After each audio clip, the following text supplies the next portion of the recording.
Are you ready for rapid fire?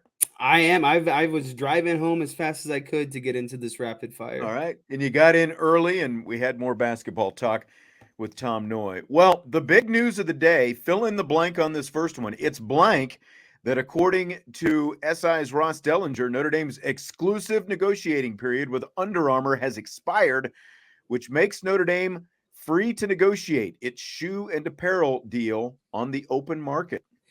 It is excitingly favorable for Notre Dame to be in this situation, and why I say that is, I think that there are better brands out there for Notre Dame, and I also think that it is favorable for Notre Dame because they're essentially a free agent on the market, and being one of the biggest brands in football, they're going to be a hot commodity. They're going to be everyone's going to want them. They're going to be throwing nice packages them out there. I'm sure there's going to be lots of money talked about, but again, it's going to be favorable for Notre Dame because they are Notre Dame, and I guarantee any of these, Nike, Under Armour, Adidas, they all will want Notre Dame to wear their gear. So I'm very excited to see what comes out of it.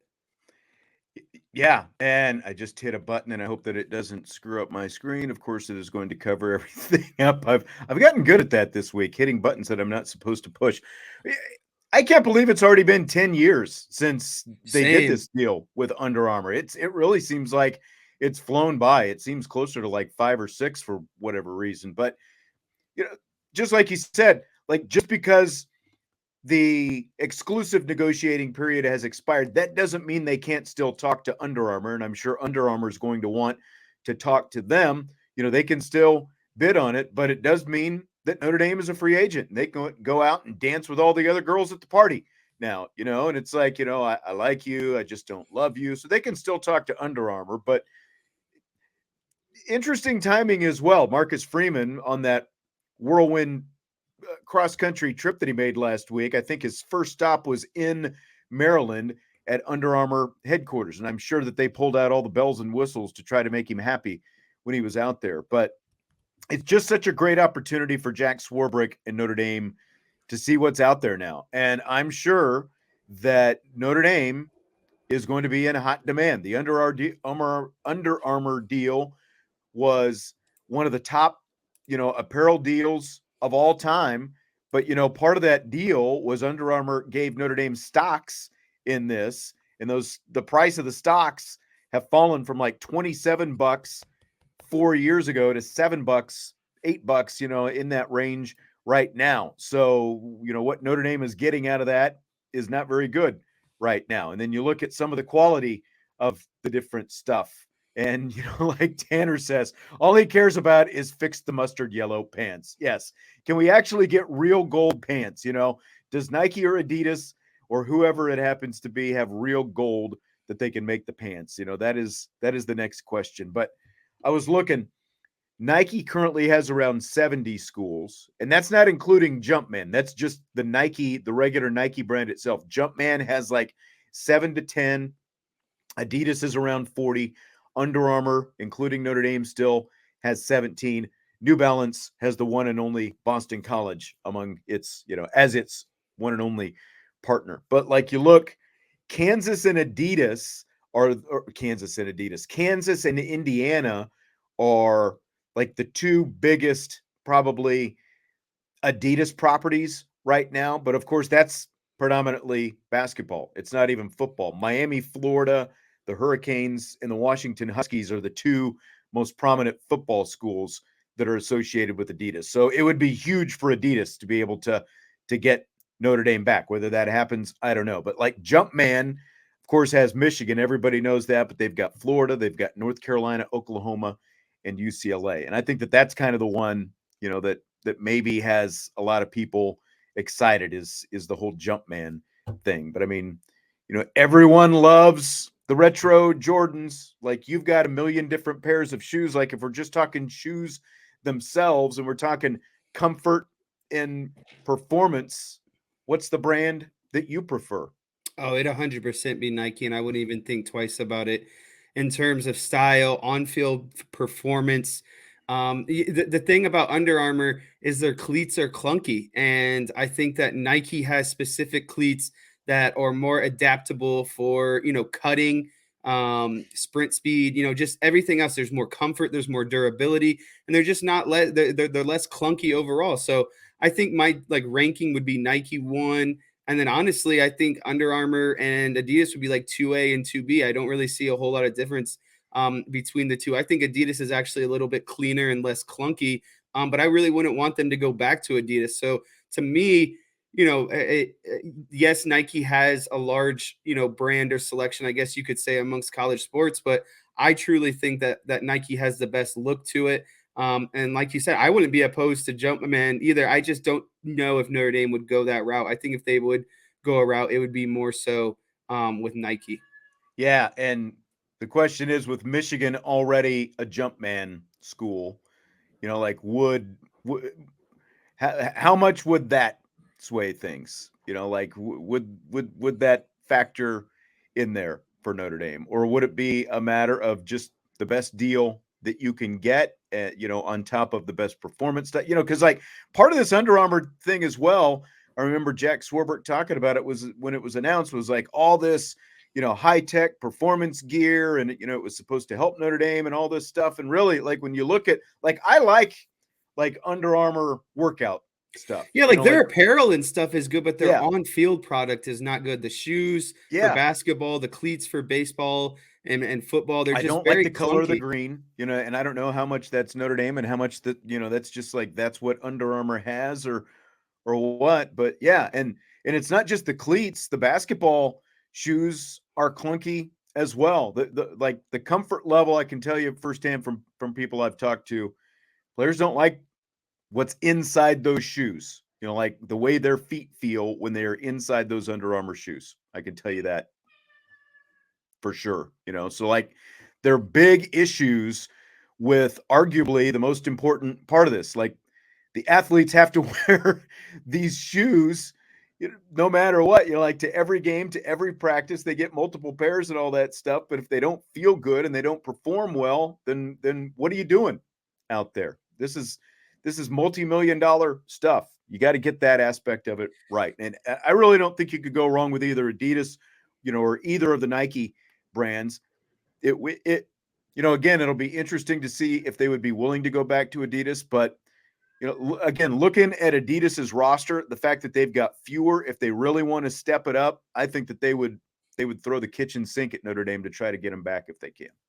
Yeah, and I think if Notre Dame is smart, they sit down and have a conversation with their athletes, to be honest, and ask, majority of what do you guys like to wear? What's in it, because outside of practice and when people are working out on their own, they'll wear their own stuff. So my opinion is, if they sat down and asked the players, I think Nike would be the unanimous decision. So it'd be a matter of, do they make that work, or do they chase the big contract or the big number?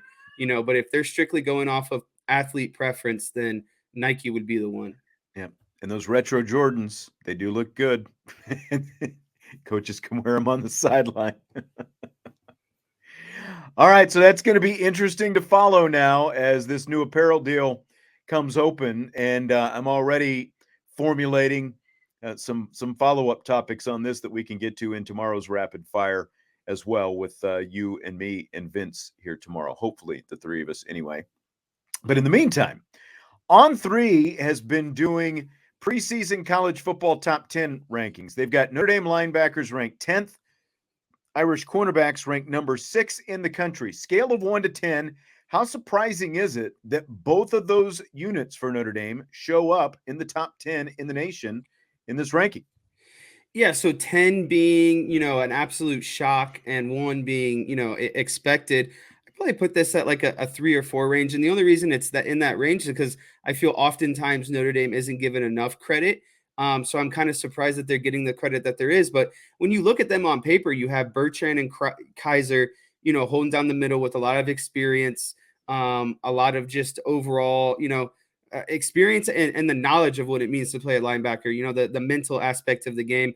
And then you start looking at the depth behind them and Ziegler, Sneed, and then he's slipping my mind, the freshman that also just came, that plays Drake baseball Bowen. is Drake Bowen. Yeah. There's just so much depth at linebacker. And then you start looking at cornerbacks, and the fact that you have Benjamin Morrison, who was, a preseason All-American, ended how he ended last season. And again, the depth that they have at the cornerback position, I wouldn't say that I'm too overall shocked, but I'm more shocked that they got the credit that they deserved at the end of the day.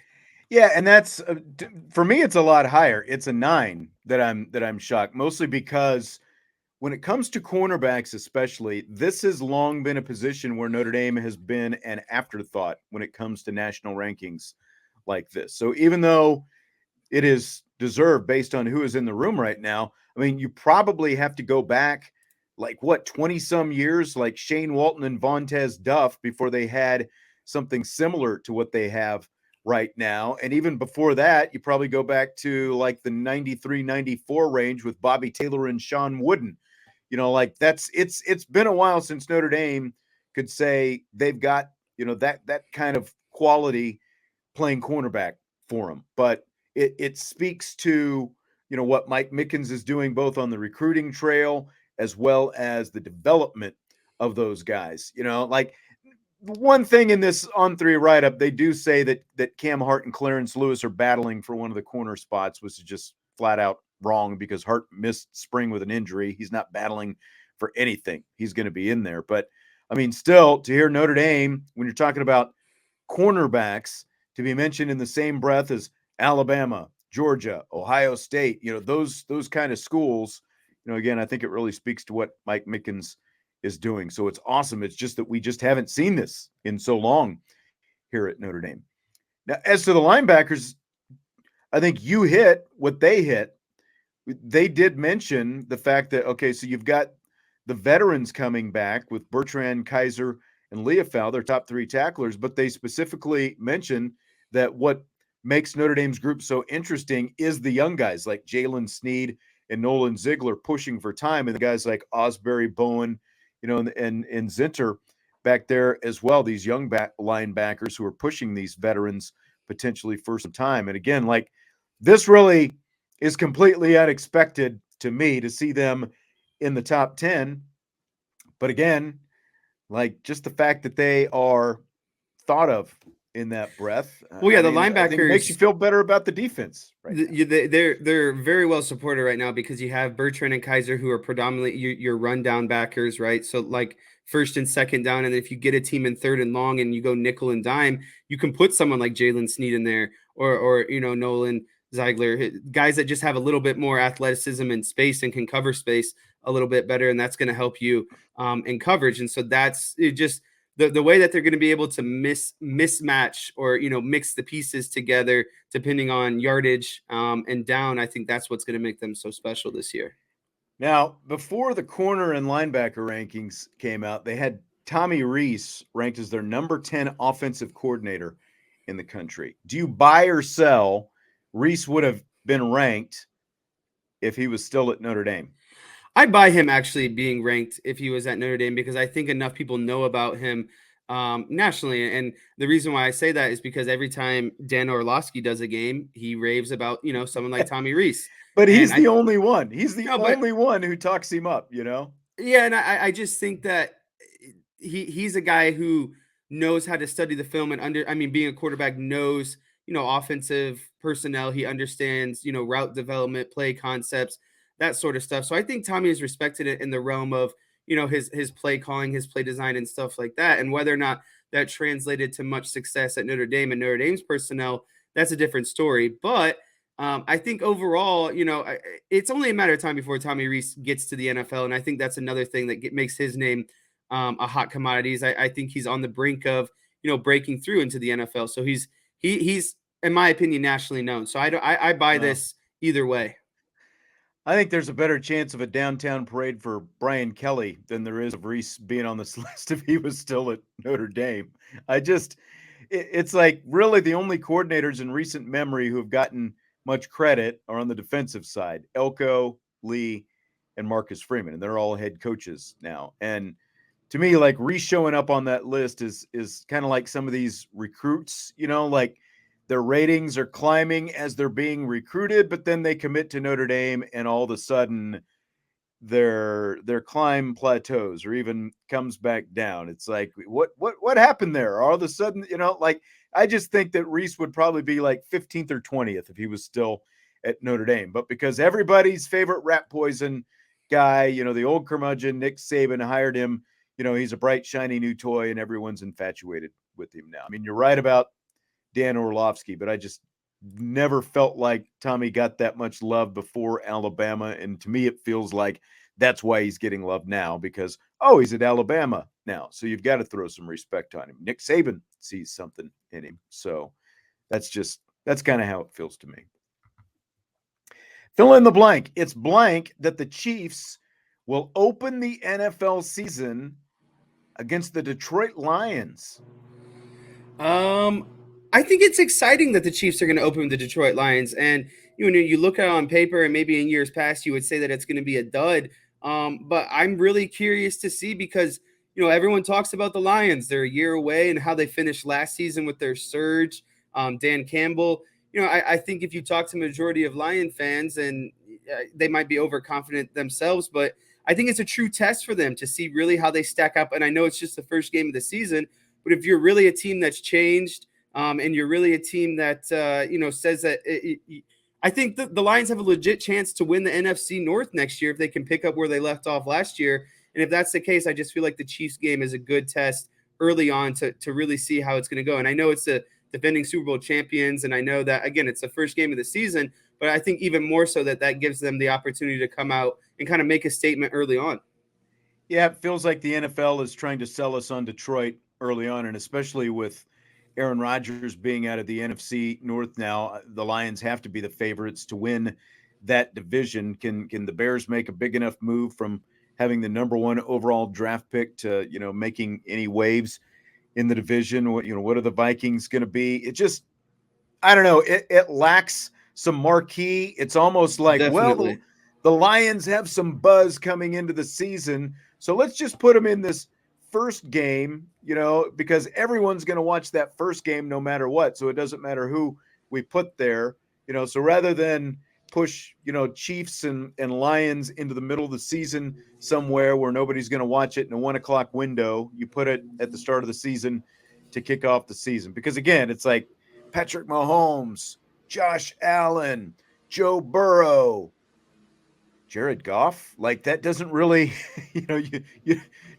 no one's putting Jared Goff in that same company. So it lacks a little bit of marquee, but who knows? Maybe the Lions will give them a game.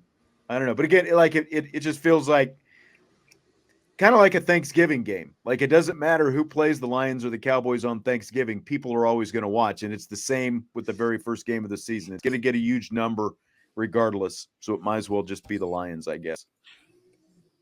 So in the meantime, Aaron Rodgers' first game as a New York Jets going to be on Monday Night Football against Josh Allen and the Bills. What do you think about that one?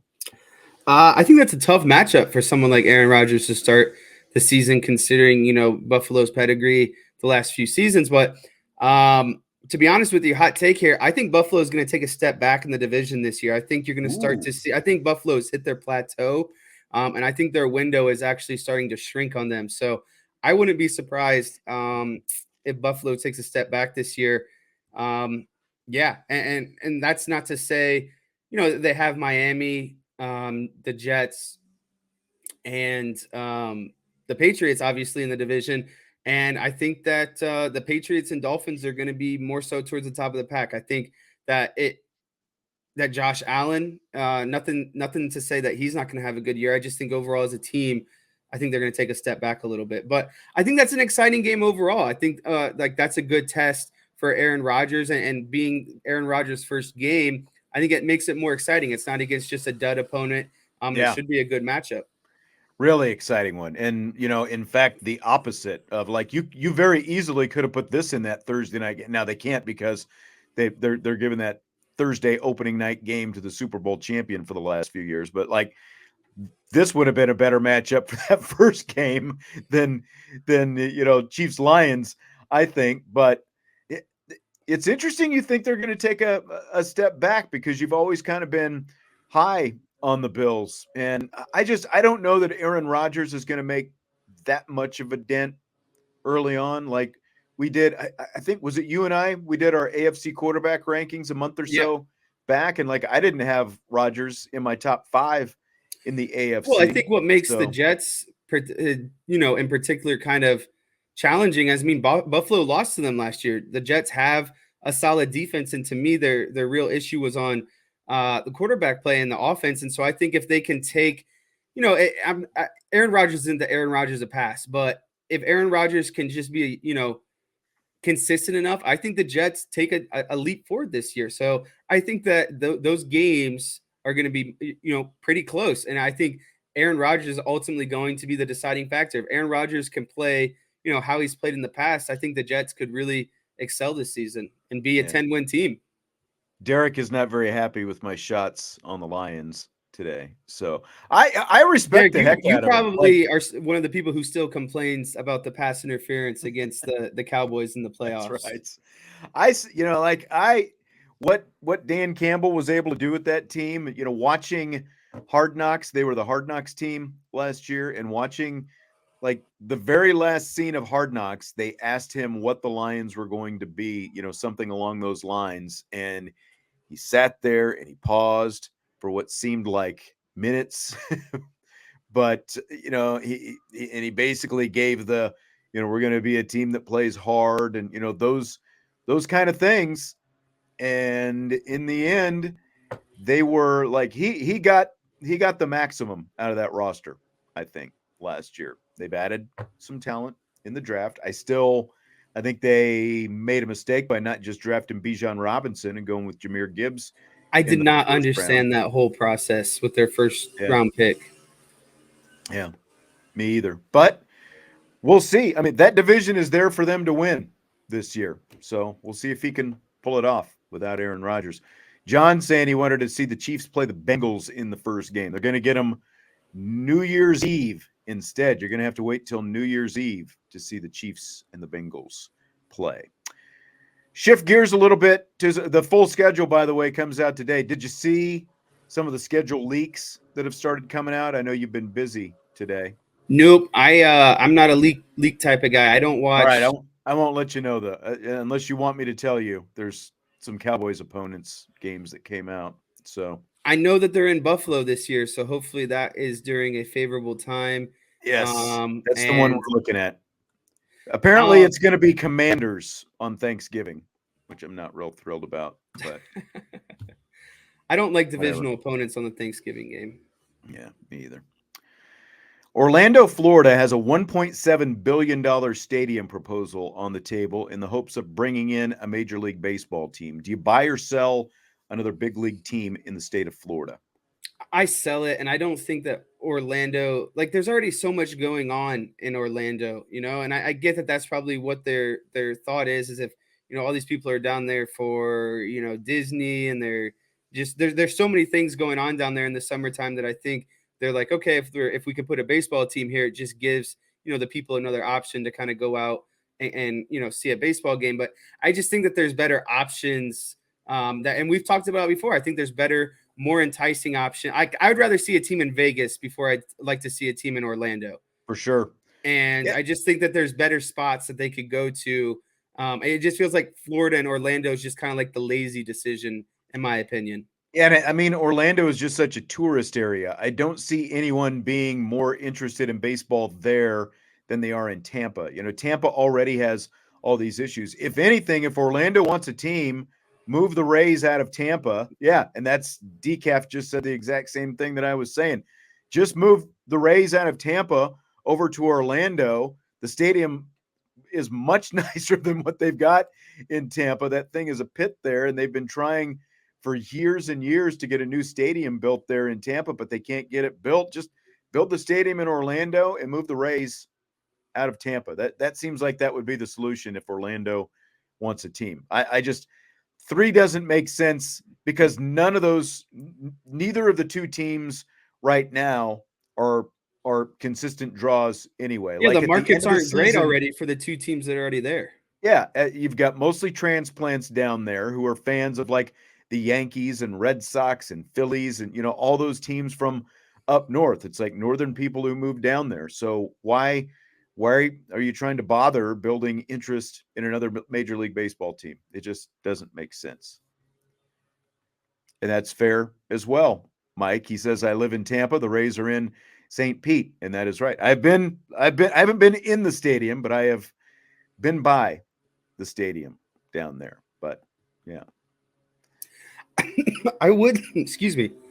I like that idea better though. Instead of creating a new team in Orlando, just move one of the already existing teams from Miami or Tampa to. I think Miami would never change just because of it's Miami, but I think you'd have to go from Tampa/St. Pete to Orlando.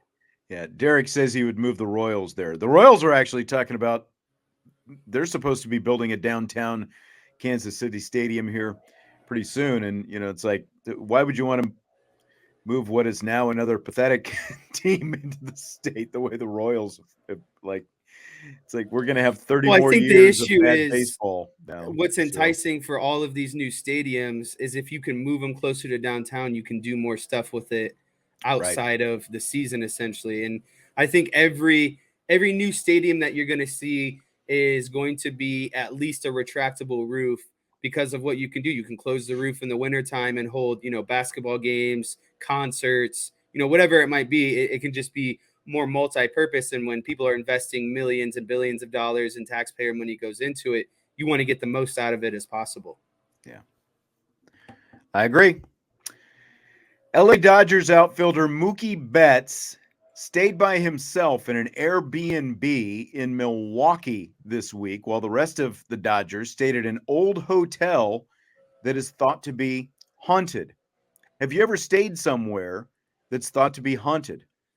I'm sure I've stayed in a hotel that's assumed to be haunted, but the one that clearly comes to mind is that the university I went to for college actually I was forgot pretty about known that. to be haunted. We had this is kind of freaky to say, but we had a librarian at one point hang herself, in the years prior, and so there was literally a floor on the library that was no access, the floor that, she unfortunately was on at the time. So there was always rumors of ghosts in the halls and that the paintings were looking at you. And like, there was specific one hallway that you just didn't go down late at night. And it always connected the dorms to the study area.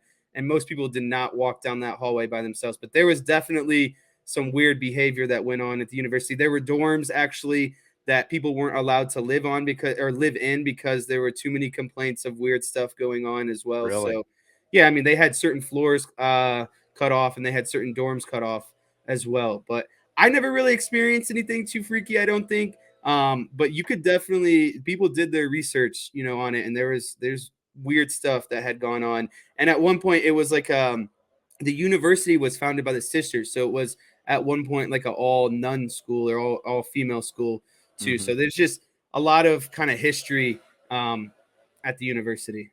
Interesting. The only place and nothing happened. I think you were with me. We went to Cincinnati with baseball and we stayed at an old hotel that was supposed to be haunted. I think there was like certain floor, or certain rooms or something like that, and we weren't around it. I don't remember anything being reported happening, but that's the only place that I've ever stayed that I know of. I actually used to work with someone who grew up in a house that he says was haunted.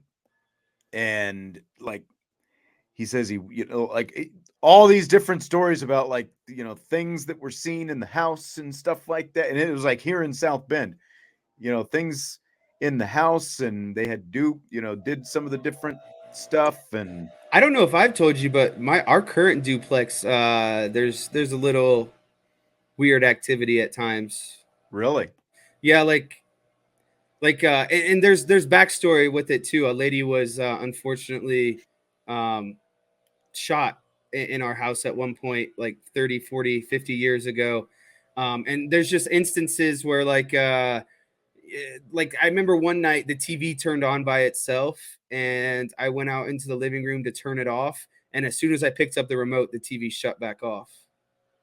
So just by picking up the remote. just by picking, I didn't hit any buttons. TV just popped on full blare, middle of the night, walked out, picked up the remote. And I'm not kidding you. As soon as I picked up the remote, it just shut off by itself again. Wow. Spooky. You didn't tell me that. Well, I don't like to tell my guests that because they'll get a little freaked out. I tell all my I don't guests. I don't think it the if the whatever is here, I don't think it's harmful. I just think that they're kind of It's co-living. just kind of there, Just kind of there. wanting to let you know that they're there, kind of Exactly. I don't thing. think there's any malicious intent. They just want you to know they're here and yeah, that this is still their house too. Interesting. Alrighty then. We went down a weird segue on this question. I know. Thanks to Mookie Betts. I didn't hear that though. That's kind of interesting, and I've always wondered if the team has any issue with that because obviously it's personal preference. So Well, I mean, if someone has a fear of that or is just creeped out by that, I right, don't know how what you are you could gonna tell say? them. No, Yeah, exactly. Especially when they're a former MVP, and and he's making the willing to. money that he does. Yeah, exactly. So that's the first time I've heard of something like that. And my first thought was like, do they stay there every year? Is this the first time they've stayed in that Well, hotel then or it's what? like, yeah, But it's like, why did the Dodgers even book the place? yeah, exactly. All right, Golden State beat the Lakers last night to send the series back to game 6 in Los Angeles. What'd you think of Golden State's game plan last night? I thought Golden State played a much better game last night. And the way I think the number one thing that stood out is Draymond Green had 20 points. And the reason he did that is because he made an emphasis to get to the basket and down low. And the Warriors just didn't depend on their shooting the entire game. And another aspect is they got to the free throw line themselves. And there's been a big, controversy about the amount of shots that the Lakers have taken, free throw shots that the Lakers have taken to Golden State. But the thing about it is, the majority of the Lakers' points come down in the paint area with Anthony Davis, and the Warriors just want to shoot. And Well, the thing is you're not going to get as many fouls just pulling up and shooting. And so I understand that it's frustrating, but gameplay, you're not going to get a lot of free throw shots when you're just pulling up from 3-pointer and long range jumpers.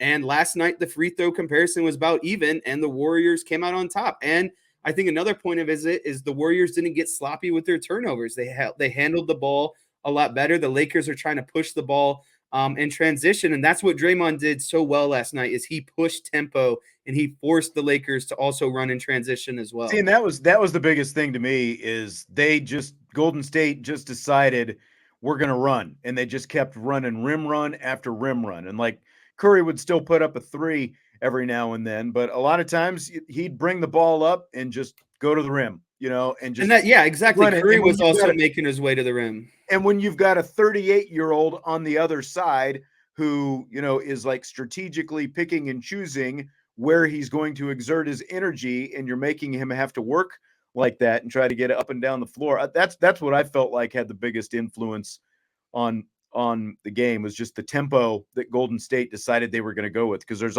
been all the talk about Steve Kerr adjusting the lineups and going, like getting Looney out of there and going small and doing all this stuff and tinkering with the lineup more than he usually does. But like that was the best decision it seemed like he made last night, was just let's force the tempo and make LA have to try to keep up with it. Yeah, they flipped kind of the Lakers game plan back on themselves. They forced tempo out in transition, and they were slashing to the rim a much more. They weren't just settling for a lot of pull-up jumpers and turning the ball over and leading to Laker points in transition, because that's ultimately where the Lakers are going to get you, is out in transition. They love to run in transition, get their guys down the court, and yeah, just really work towards the rim. So it was just good to see Golden State not take as many shots last night. Back to the Under Armour topic that we started off with. Kevin says, "What about Champion?" And of course, Notre Dame was with like, is Champion, like, are they still a viable brand at this point? That is really, you don't hear about Champion much.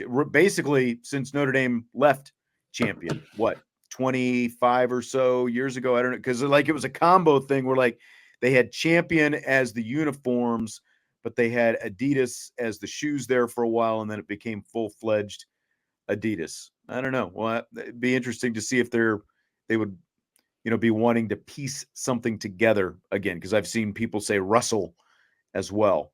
But I mean, pretty much right now the major players are Nike / Jumpman, which again are two separate entities, but they're all obviously still under the same roof, and then Adidas, and then Under Armour really is a distant third. And Under Armour, especially if they lose Notre Dame, they might not even stay in the apparel game that much longer. They might just shift their focus to something else. All right. You got Well, anything Jess, else for me? that's it. That is it tonight. We had a longer list than usual tonight. Thanks to Tom Noy for joining us earlier tonight. We got to talk a little bit of Notre Dame hoops. Jesse, now I know you've had a really busy week and you're going to be busy again tomorrow. Do you think you're going to be able to be with Vince and I on tomorrow's show? It just depends if the workers want to take the Friday early. If there's a possibility that we get out at 4. The downside is the site is an hour and a half away. And so even if we end at 5:00, that's still, an hour and a half drive to get back home. So I'd say it's still up in the air. It depends on how much they get done tomorrow. But we'll see. I'd give it a 50-50 chance. So you may be doing the coded signals in the car once again. Like, is that an option? It could be, but again, it's Friday, so I'm also trying to get home. And I see. Well, if you do, you might want to take a cooler and a bag of ice for your phone just in case you need to cool it off again. Yeah, so it doesn't overheat. Yes. All right. Well, thanks to everyone for joining us on the show today. Had a good time. A lot of stuff that we covered there in Rapid Fire, and we'll have the Rapid Fire Friday show at 5:00 tomorrow as well. Appreciate you being here. Smash the like button on your way out. And of course, subscribe, rate, and review on your podcast platforms as well. Peace out. We will talk to you tomorrow on IB Nation Sports Talk.